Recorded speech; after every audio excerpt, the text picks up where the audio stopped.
CPPM નો આજે આપણો બીજો લેક્ચર છે અલ્ગોરિધમ એન્ડ ફ્લોચાર્ટ. તો આપણે લેક્ચર સ્ટાર્ટ કરીએ. What is algorithm and what is flowchart. So first of all what is algorithm exactly? તો અલ્ગોરિધમ આપણી ડેઈલી લાઈફમાં આપણે જોઈએ જ છે. તમને એક્ઝામ્પલ આપું તો જ્યારે આપણે કોઈ નવા ઇલેક્ટ્રોનિક ડિવાઇસ પરચેસ કરીએ છીએ, એટલે કે મોબાઈલ, રેફ્રિજરેટર, એટલે કે ફ્રીજ, ટીવી, લેપટોપ, તો એની સાથે એક બુક આપે એ લોકો. આ બુક અલગ અલગ લેંગ્વેજીસના અંદર અવેલેબલ હોય. એટલે બુકનું કન્ટેન્ટ જે છે આપણે એને મેન્યુઅલ બુક કહેવાય. એના અંદર અલગ અલગ લેંગ્વેજીસના અંદર એને કેવી રીતે એક્સેસ કરવાનું એના સ્ટેપ્સ આપેલા હોય. શું આપેલા હોય? સ્ટેપ્સ. ઓકે, તો જેવી રીતે કે મોબાઈલ લઈએ, આઈ નો કે મોબાઈલ એક્સેસ કરતા આપણને આવડે છે, પણ જે લોકો ફર્સ્ટ ટાઈમ એક્સેસ કરતા હોય, જેવી રીતે આપણે કોઈ ઇલેક્ટ્રોનિક ડિવાઇસ લઈ લઈએ, એક સ્માર્ટ ટીવી અથવા એક નવું ઇલેક્ટ્રોનિક ગેજેટ્સ, તો કેવી રીતે એક્સેસ કરવાનું એના માટે આપણે બુક રીડ કરતા હોઈએ છીએ, રાઈટ? તો આને એક અલ્ગોરિધમ જ કહેવાય. એવી રીતે આપણે આપણી લાઈફમાં દરેક જગ્યા પર અલ્ગોરિધમને ફોલો કરતા જ હોઈએ છીએ. સૌથી પહેલા આપણે એની ડેફિનેશન સમજી લઈએ એટલે તમને વધારે સમજ પડશે. Algorithm is a general in a sequence of step to solve a particular problem. જો કેટલી સિમ્પલ ડેફિનેશન છે. Algorithm in a general is a sequence of a steps. Sequence of steps. Sequence એટલે એક પછી એક, અને સ્ટેપ્સ એટલે આપણને ખબર જ છે, 1 second step, first step, third step, fourth step. આને સ્ટેપ કહે છે. તો આ સ્ટેપ્સ કેમ બનાવવાના? To solve a particular problem. કોઈ બી પ્રોબ્લેમને સોલ્વ કરવી હોય તો એના માટે આપણે શું બનાવવા પડે? Sequence of steps. This is a simple definition of algorithm. Algorithm is a general is a sequence of steps to solve a particular problem. This is called algorithm, right? હવે અલ્ગોરિધમ રિયલ લાઈફમાં તો useful છે જ, પણ તમને જાણીને નવાઈ લાગશે, જ્યારે ગૂગલના કંપનીમાં આપણે જ્યારે વર્ક કરવા માટેનો ઇન્ટરવ્યુ આપતા હોઈએ ત્યારે એનો ફર્સ્ટ સ્ટેપ જ અલ્ગોરિધમથી સોલ્વ કરવાનો હોય છે. એકલા ઇઝી અલ્ગોરિધમ ક્રેક કરવાનું નહીં આવે, બહુ હાર્ડ લેવલના અલ્ગોરિધમ્સ આવે જેમાં આપણું મેથેમેટિક્સ, આપણું લોજિક, આપણું માઇન્ડ પાવર બધું જ કામ કરે, આપણે લગાવવાનું હોય અને અલ્ગોરિધમને સોલ્વ કરવાનું હોય. જેનો અલ્ગોરિધમ બેસ્ટ અથવા આપણે કહી શકીએ ઓપ્ટિમલ, એનું સિલેક્શન સૌથી વધારે. એટલે જ આગળ જતા એક નવો સબ્જેક્ટ આવશે, અલ્ગોરિધમ એન્ડ ડેટા સ્ટ્રક્ચર્સ.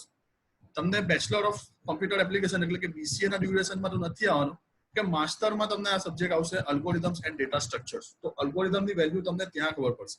પણ એનો મતલબ અહીંયા નથી કે અહીંયા એ વેસ્ટેજ છે. અહીંયા તમારો ફર્સ્ટ સ્ટેપ છે અલ્ગોરિધમ જ. હવે અલ્ગોરિધમને બીજી રીતે આપણે કહીએ તો algorithm is a step by step method of solving a problem. It is commonly use for data processing, calculation and other related computer mathematical operation. Okay, આને હું તમને પ્રેક્ટિકલી સમજાવતો. સપોઝ મારે 2 નંબરનો સરવાળો કરવો છે. 2 નંબરનો સરવાળો. તો મારી પાસે ટોટલ કેટલા નંબર હોવા જોઈએ? નંબર 1 અને નંબર 2. આનો મારે શું કરવાનો છે? સરવાળો. એટલે મારી પાસે ટોટલ કેટલા નંબર હોવા જોઈએ? 3 નંબર. નંબર 1 અને નંબર 2 માં વેલ્યુ હશે અને એ બંનેનો સરવાળો થઈને શેમાં આવશે? આન્સર નામના વેરિયેબલમાં, રાઈટ? તો અહીંયા આપણે કેટલી પ્રોસેસ ફોલો કરી તે સમજીએ. તો સૌથી પહેલા આપણે કર્યું નંબર 1 અને નંબર 2 ને ગેટ. એને કહેવાય ડેટા ગેધરિંગ. તો આપણે ઇનપુટ પણ કહી શકીએ ને. શું કહેવાય? ઇનપુટ. હવે બંનેનો સરવાળો કરીએ છીએ એટલે આપણે કરી પ્રોસેસ. શું કરી કહેવાય? પ્રોસેસ. અને ફાઇનલી હવે એ લોકોનો જવાબ આપણે ડિસ્પ્લે કરાવીએ છીએ એટલે કે આન્સર નામના વેરિયેબલમાં. તો એને કહેવાશે આઉટપુટ. ઓકે, તો કોઈ બી પ્રોગ્રામ લઈ લો તમે, ચાહે પ્રોગ્રામિકલી કોમ્પ્યુટરના સાથે જોડાયેલું હોય કે રિયલ લાઈફમાં બી જોડાયેલું, એના અંદર આ 3 સ્ટેપ જ ફોલો થતા હોય: ઇનપુટ, પ્રોસેસ અને આઉટપુટ. કોઈ પણ એક્ઝામ્પલ તમે લઈ લો. તો અહીંયા પણ algorithm is a step by step method of solving a problem. It is a commonly use for data processing, એટલે આપણે એને ઇનપુટ કહી શકીએ, કેલ્ક્યુલેશન એટલે કે આપણે એને પ્રોસેસ કહી શકીએ, and other related computer and mathematical operations. This is known as algorithm. ચલો હવે અલ્ગોરિધમનો એક એક્ઝામ્પલ જોઈએ અહીંયા. Write an algorithm to add 2 numbers enter by user. એટલે 2 નંબરનો સરવાળો કરવાનો છે અને આ નંબર કોણ આપે છે? તો એન્ટર બાય યુઝર. કોણ આપશે આ નંબર? યુઝર આપશે, રાઈટ? હંમેશા અલ્ગોરિધમમાં એક વસ્તુ યાદ રાખવાનું, પહેલો સ્ટેપ હોય તે સ્ટાર્ટ હોય અને છેલ્લો સ્ટેપ હોય તે કયો હોય? સ્ટોપ. કોઈ પણ અલ્ગોરિધમ લઈ લો તમે, હંમેશા આ સ્ટેપ તો લખી જ દેવાનો. First step is start and last step is stop. And પણ લખી શકો, સ્ટોપ પણ લખી શકો. જ્યાં અટકવાનું છે એને કહેવાય એન્ડ, અથવા આપણે કહી શકીએ સ્ટોપ, રાઈટ? તો આટલું તમને ખબર પડી હશે. સેકન્ડ સ્ટેપ જો, declare variables number 1, number 2 and સમ. વેરિયેબલના નામ તમારે જે આપવા હોય તે આપી શકો. n1, a, b, તમારે જે વેરિયેબલના નામ આપવા હોય એ તમે આપી શકો. પણ એક સારા પ્રોગ્રામરની હેબિટ એવી હોવી જોઈએ કે વેરિયેબલના નામ એવા હોવા જોઈએ જેનાથી એને તો સમજ પડે, પ્લસ એના પાર્ટનર્સને અને જેને બી પ્રોગ્રામ એ ડિવાઈડ કરે છે, આપે છે, સમજાવે છે, એને પણ એ સમજવું જરૂરી છે. ઓકે, તો અહીંયા વેરિયેબલ ડિક્લેર કરેલા છે નંબર 1, નંબર 2 અને સમ. આને શું કહેવાય? Declaration part. Step 3, read value number 1 and number 2. જો સવાલમાં શું કીધેલું? Write an algorithm to add 2 number enter by user. Enter by user એટલે આપણે નંબરને રીડ કરવા પડે. એટલે બીજા સ્ટેપમાં શું કર્યું? Read value number 1 and number 2. હવે એ બંનેનો સરવાળો કરવાનો છે. એટલે add number 1 and number 2 and assign the result to sum. એનો જે જવાબ છે એમાં નાખવાનો સમ ના અંદર. એટલે અહીંયા આપણે પ્રોસેસ કરીને બતાવ્યું કે sum is equal to number 1 plus number 2 and finally display sum. Finally આપણે એ લોકોનો શું કરવાનો છે? સરવાળો કરવાનો છે. રાઈટ?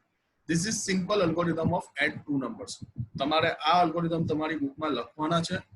ઓકે, અને હું તમને બીજા 2-3 ટાસ્ક આપીશ અલ્ગોરિધમના રિલેટેડ, એ પણ તમારે સોલ્વ કરવાના છે. હવે એક સવાલ આવે છે, વાય વી નીડ અલ્ગોરિધમ? કેમ અલ્ગોરિધમની કેમ જરૂર પડે? આપણે ડાયરેક્ટ પ્રોગ્રામ જ કેમ નહીં કરી લઈએ? ઓકે, તો એક સિમ્પલ આન્સર તમને કહું તો, પ્રોગ્રામર પ્રોગ્રામ બનાવશે બીજા માટે.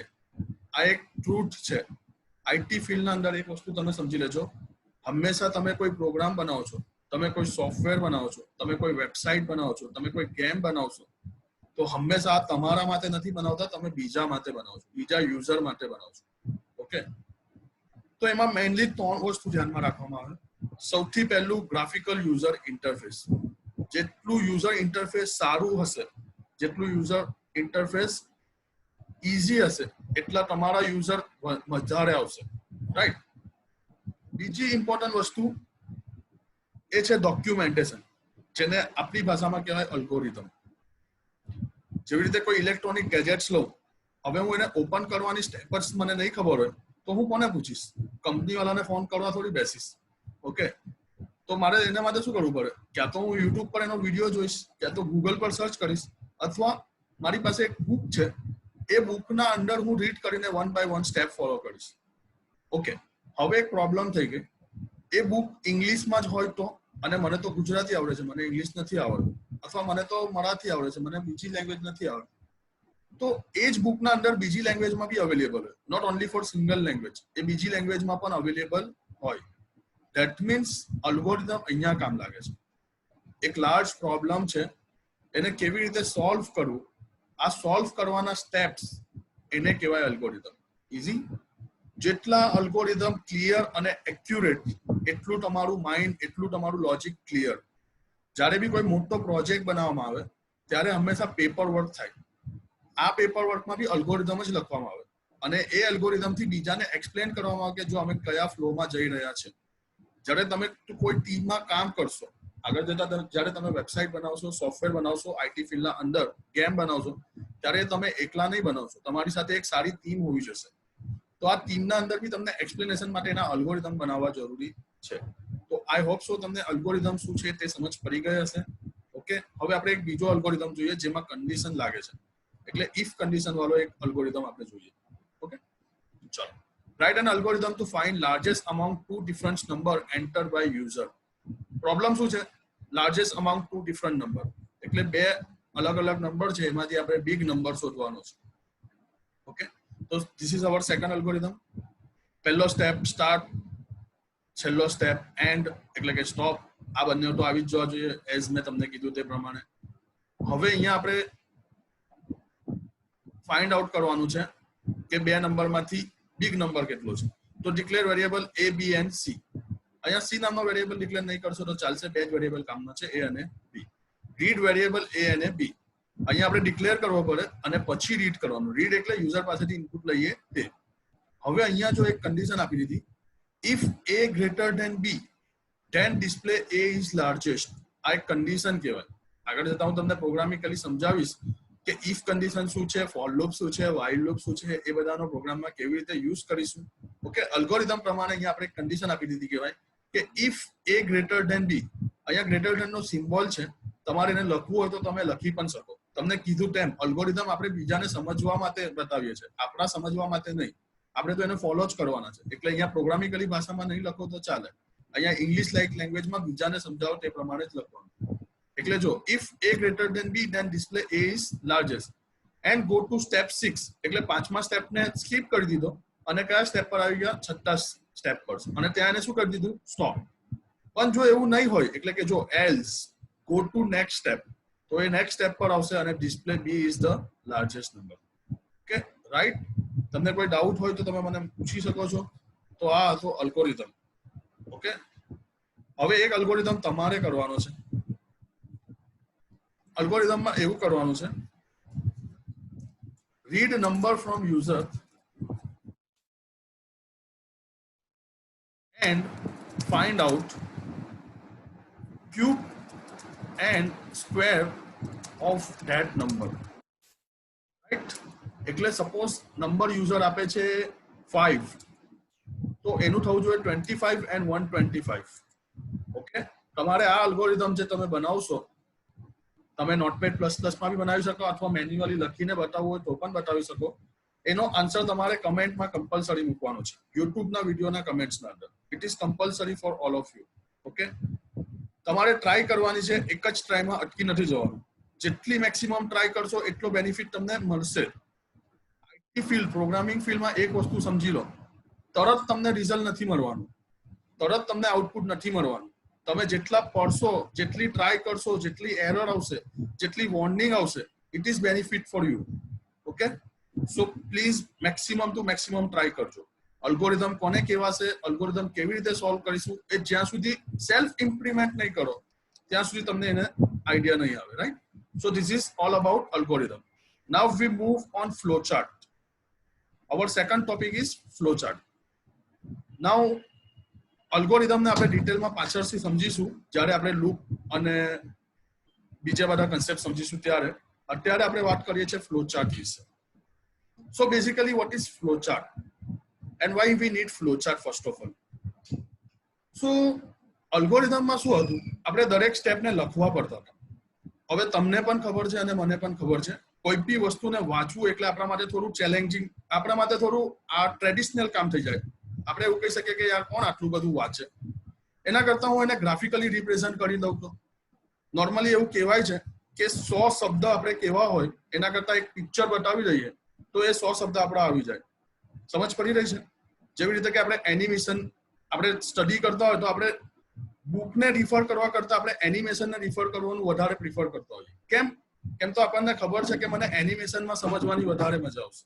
ઓકે, સો બેઝિકલી જે અલ્ગોરિધમ છે, જેમાં આપણે સ્ટેપ લખેલા, સ્ટેપ 1, સ્ટેપ 2, સ્ટેપ 3, એને જ હવે આપણે શેમાં કન્વર્ટ કરી દઈએ છીએ, ફ્લો ચાર્ટના અંદર.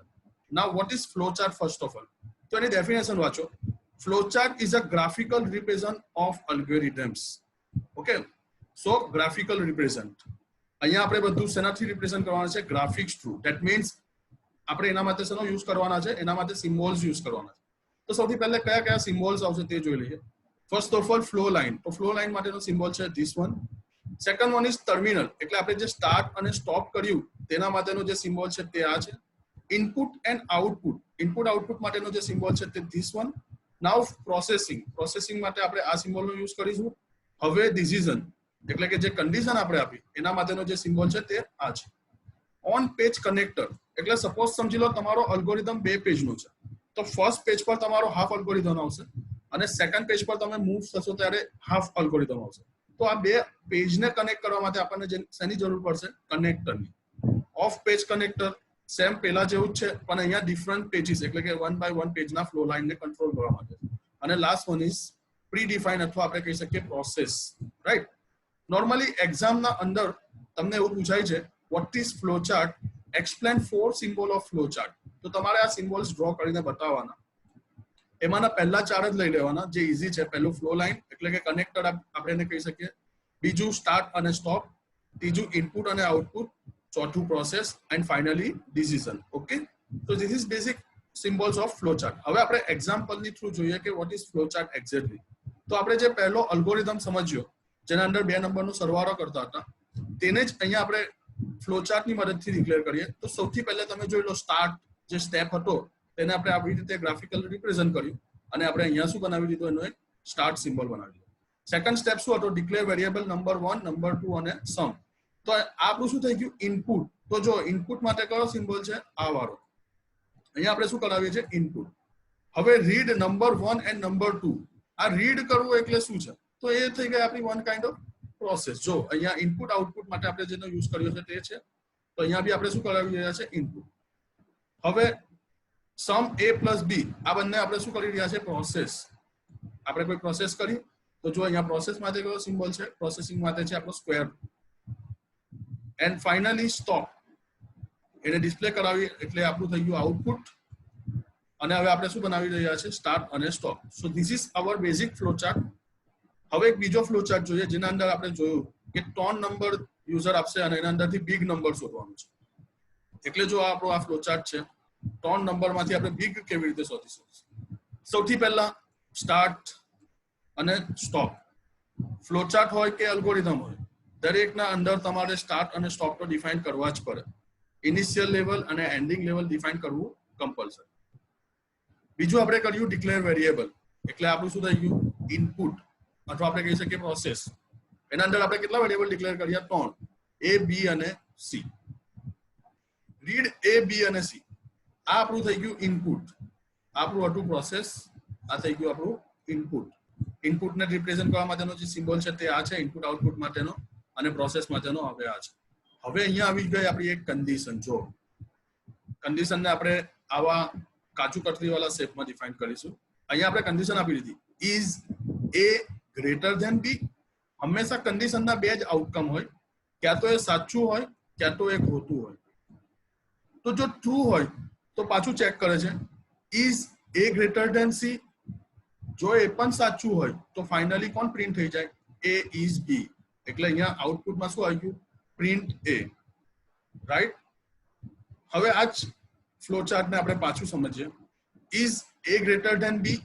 જો કન્ડિશન ફોલ્સ હોય તો ક્યાં આવી ગઈ, બીજી કન્ડિશનમાં. Is b greater than c. જો કન્ડિશન સાચી હોય તો પછી ફાઇનલી શું આવી ગયું, પ્રિન્ટ c. અને જો ખોટી હોય તો ફાઇનલી ત્યાં શું પ્રિન્ટ થઈ જાય, b. અને હવે ફાઇનલી એ સ્ટોપ થઈ ગયું. Right. So this is all about flow chart. Flow chart એટલા માટે ઇમ્પોર્ટન્ટ છે બીકોઝ તમને કીધું તેમ સૌથી પહેલા તો લખવું, વાંચવું એના કરતા એને ગ્રાફિકલી રિપ્રેઝન્ટ કરવું તે સારું છે. બીજું એક ઇમ્પોર્ટન્ટ, સપોઝ કોઈ એવું પર્સન છે જેને વાંચતા નથી આવડતું, સપોઝ, અથવા એની લેંગ્વેજમાં એ બુકમાં અવેલેબલ જ નથી. આપણી સાથે બી ઘણી વાર થાય ને કે આપણે નોર્મલી ચાઇનીઝ પ્રોડક્ટ પરચેસ કરતા હોય તો એનું મેન્યુઅલી બી ચાઇનીઝમાં જ અંદર હોય, પણ એના ગ્રાફિકલી પિક્ચર બી એ લોકો આપેલા હોય કે રિમોટ કંટ્રોલ તમે જોજો, ટીવી નું રિમોટ છે અથવા કોઈ બી ડિવાઇસીસ નું રિમોટ હોય, એ રિમોટના અંદર નંબરિંગ આપેલા હોય કે 1 નંબરથી આ થશે, 2 નંબરિંગથી આ થશે, 3 નંબરિંગથી આ થશે, અને એનું ગ્રાફિકલ રિપ્રેઝન્ટ બી કરેલું હોય. તો આપણને વધારે આઈડિયા આવે કે કેવી રીતે એક્ઝેક્ટલી એ વર્ક થઈ રહ્યું છે. રાઈટ. તો આ શું થઈ ગયો, ફ્લો ચાર્ટ. તો જે આપણે અલ્ગોરિધમ બનાવીએ છીએ એ જ અલ્ગોરિધમને ગ્રાફિકલ રિપ્રેઝન્ટ કરીએ તો એને શું કહેવાય, flow chart. So this is all about flow chart. I hope so તમને અલ્ગોરિધમ બી ખબર પડી હશે અને ફ્લો ચાર્ટ પણ ખબર પડી હશે. આજનો લેક્ચર હું યુટ્યુબ પર અપલોડ કરી લઈશ. તમને કોઈ ડાઉટ હોય, કોઈ ક્વેરી હોય તો તમે મને ત્યાં પૂછી શકો છો. સેકન્ડ થિંગ, જે બી ટાસ્ક છે એ ટાસ્કને તમારે સૌથી પહેલા વોટ્સઅપ પર સબમિટ કરવાનું છે. એની પછી હું તમને અપ્રુવલ આપું એટલે યુટ્યુબ પર તમે અપલોડ કરી શકો છો. તો અહીંયા ટાસ્કમાં હજુ એક વસ્તુ આપણે એડ કરીએ. તમારે આનો અલ્ગોરિધમ તો બનાવવાનો જ છે, પ્લસ એની સાથે તમારે એનો શું બનાવવાનો છે, ફ્લો ચાર્ટ. ઓકે. હંમેશા યાદ રાખજો, જ્યારે બી તમે એક્ઝામમાં ગ્રાફિકલી રિપ્રેઝન્ટ કરો છો ત્યારે તમારે પેન્સિલનો યુઝ કરવાનો. એનો તમને ખબર જ છે, પણ એક્ઝામમાં યુનિવર્સિટી ડ્રોઈંગ માટે, ઘણી યુનિવર્સિટી ડ્રોઈંગ માટે પેન અલોકેટ કરે છે, but we don't use pen anything, because flow ચાર્ટને જેટલું સારું રિપ્રેઝન્ટ કરશો, ડાયાગ્રામને જેટલું સારું રિપ્રેઝન્ટ કરાવશો એટલા માર્ક્સીસ આવવાના ચાન્સીસ છે. એક્ઝામમાં ફ્લો ચાર્ટ 7 માર્ક્સમાં ઓર 5 માર્ક્સમાં, અને કોઈ વાર નસીબ હોય તો 10 માર્ક્સમાં બી પૂછી લે છે. હા, ઓકે. સો ફ્લો ચાર્ટ જેટલું ડીપમાં સમજશો, જેટલું ડીપમાં આપણે પ્રેક્ટિસ કરીશું એટલા આપણા માટે ઇમ્પોર્ટન્ટ છે. જ્યારે કોઈ બી મોટા પ્રોગ્રામ બનાવવામાં આવે ત્યારે હંમેશા એનો અલ્ગોરિધમ અને ફ્લોચાર્ટ જ બનતો હોય. એના પછી આગળ પ્રોગ્રામ થતું હોય. પ્રોગ્રામરનું એક જ કામ છે, એ યાદ રાખજો, લાઈફ ટાઈમ યાદ રાખજો. આપણું કામ હવે like one kind of trailer જેવું થઈ ગયું. ટ્રેલર શું કરે, 2 વાર કોઈ બી વસ્તુનું માપ લેશે અને પછી કટિંગ કરશે. કેમ તો એને ખબર છે એકવાર કટિંગ કરી લીધું પછી પાછું જોઈન્ટ થવાનું નથી. એટલે આપણે પણ 2 વાર વિચારવાનું છે અને પછી ઇમ્પ્લિમેન્ટ કરવાનું છે. ધેટ મીન્સ કોઈ બી લોજિક આપણે પહેલા કેટલી વાર વિચારવું પડે, 2 વાર, અને પછી આપણે એનું શું કરાવવું પડે, ઇમ્પ્લિમેન્ટ કરવું પડશે. ઓકે, અહીંયા ટાસ્કમાં હજુ એક ટાસ્ક એડ કરાવું છું, સ્વેપિંગ ઓફ 2 નંબર.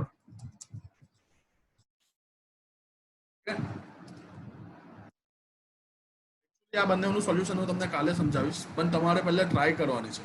જેટલી મેક્સિમમ ટ્રાય કરશો તેટલું તમારા માટે બેનિફિટ છે અને તેટલું તમારું લોજિક ઇમ્પ્રુવમેન્ટ થશે. રાઈટ? તો આજના લેક્ચર માટે આટલું જ. આઈ હોપ સો તમને અલ્ગોરિધમ અને ફ્લોચાર્ટ ખબર પડી ગઈ હશે. હું લેક્ચર તમને યુટ્યુબ પર અવેલેબલ કરી દઈશ, તમે ત્યાંથી પણ રીડ કરી દેજો.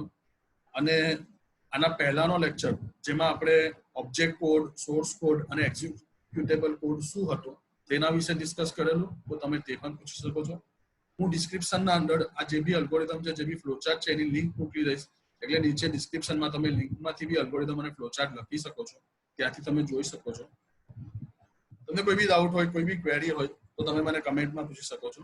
અને અમારી આ ચેનલને તમે સબસ્ક્રાઇબ કરી દો, તો જ્યારે કોઈ બી પ્રોગ્રામિંગ રિલેટેડ કોઈ બી ટોપિક કે કોઈ બી ડિસ્ક્રિપ્શન આવશે તો તમને સૌથી પહેલા એનું ડિટેલ્સ મળી જાય.